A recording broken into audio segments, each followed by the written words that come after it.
Dmirek għamiltu. Hekk kiteb Philip Rizzo f'messaġġ lill-Ministru tal-Edukazzjoni Evarist Bartolo f'Settembru li għadda brabta mal-allegazzjonijiet. Dan jirriżulta minn korrispondenza pubblikata fil-Parlament mill-Ministru Evarist Bartolo, korrispondenza pubblikata b'mod sħiħ anke jekk il-Ministru ma kienx obbligat li jagħmel dan.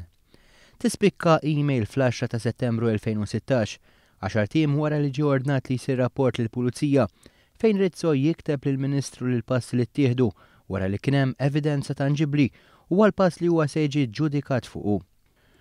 What you are doing now after you have plenty of tangible evidence is what you will be judged upon. Nobody thinks you are involved then, but now your duty is clear. Fil-korrispondenza joħroġ ċar il-Ministru appoġġja lil Philip Rizzo, ex-CEO tal-FTS fil-passi li rid jieħu sa minn lura f'April.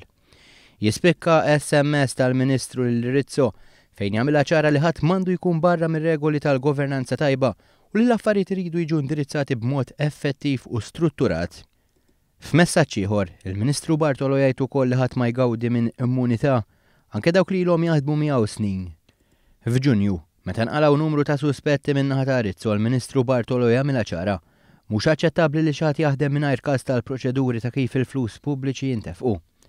Il-messaġġi jkomplu sa' Settembru. Dan wara il-Ministru Bartolo kien ħatar investigazzjoni interna immexxija minn Pola Bonello li juriet li kien hemm suspetti iktar fondati. Biex fl-ewwel ta' Settembru l-Ministru talab lill-Fondazzjoni għall-Iskejl Tada tagħmel rapport lill-Pulizija. Fit-12 ta' Settembru 2016 il-Ministeru l-Edukazzjoni għamel rapport huwa lill-Pulizija.